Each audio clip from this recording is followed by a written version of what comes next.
Well, we're on our way to Michigan from Alaska. Try to post up videos every day. Right now, we took off late last night, got a few hours in. We're on our way to Tok. We're on the Tok cutoff right now in our 1989 Overland. Running about 2,500 RPMs, gets you about 60 miles an hour or so in this thing with a Detriot 8.2. Say what you will, it runs good, it stays cool, the transmission never gets hot, it's great. It only does about 60 miles an hour, but you know, it doesn't climb hills. But it gets 8 miles to the gallon with 20,000 pounds of motorhome, so can't really complain. Anyways, I'll shoot more videos throughout the day, post them up every night. You guys can take a look at our trip. Yeah, remote tire monitoring. That's actually pretty handy. Alright, more when we get to Tok. Well, we made it to Tok. There's the camper and the girls. We will be heading on down the highway. Had to stop and get some coffee right over here. It's great. So this is the megalopolis of Tok. Yeah, there's like 3 gas stations and a grocery store. You've never been to Tok. Anyways, we're heading down that way, about 100 miles to the border. It's warm, it's sunny, and it's nice, so time to fire up the diesel and get rolling. Oh, I guess the dog wants out. Anyways, we'll check you out at the border. Right, Hank? Yes, it's a good dog. Okay, onward. We gotta get to the border, dog. Well, we're past the border and on the Canadian side now, and arguably the worst section of the Alaska Highway. Beautiful views though. It's really nice out here, but yeah. Caution loose gravel.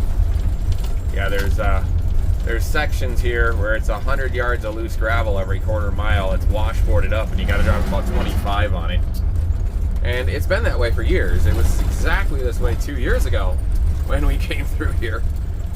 And I feel like they just leave the gravel so that when you can drive 45 miles an hour on the terrible road, you feel like you're getting somewhere because you've been driving 25 miles an hour on the worse gravel. But this is what you get. You get sections of this, but every quarter mile, it's all washboarded up. These rigs are gonna blast through at 50 because they got air suspension and they don't care.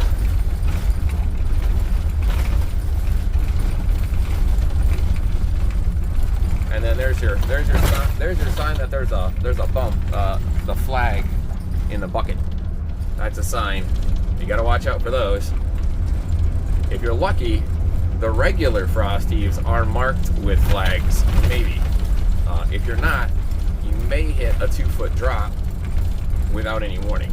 So it's a slow section of road here, heading down and around the Destruction Bay area before we get to Haines Junction. Next stop is Haines Junction. We'll fuel up there and continue on, hopefully getting somewhere around Whitehorse tonight. Looks like they have actual construction, maybe. Be prepared to stop. Possible they're actually improving some of this road, but I doubt it. It's really terrible. Canada should really get their act together on this thing, considering it's probably the busiest tourist highway in Canada, and it's the lifeline of Alaskan freight that gets trucked up here, and it's barely a highway. You might call this a highway, but it's not really a highway. It's awful. Yeah, there's your triple bump sign. That's the warning that you're about to bottom something out if you keep going the speed you're going. That car just slammed on his brakes as he went through this dip. Yeah, there's another cone with a flag. That means there's a serious bump on that side of the road. And looks like we're coming up to some construction, so we'll check in later, probably around Haines Junction.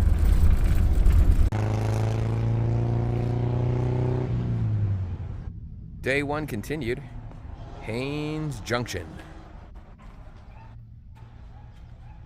The glorious beast. Canada, home of really expensive gas. Yeah, that's per liter. home of the $200 fill-up when you're driving something like this, but we're gonna head on. A couple more hours. Get some road behind us, probably Whitehorse-ish area for the first day.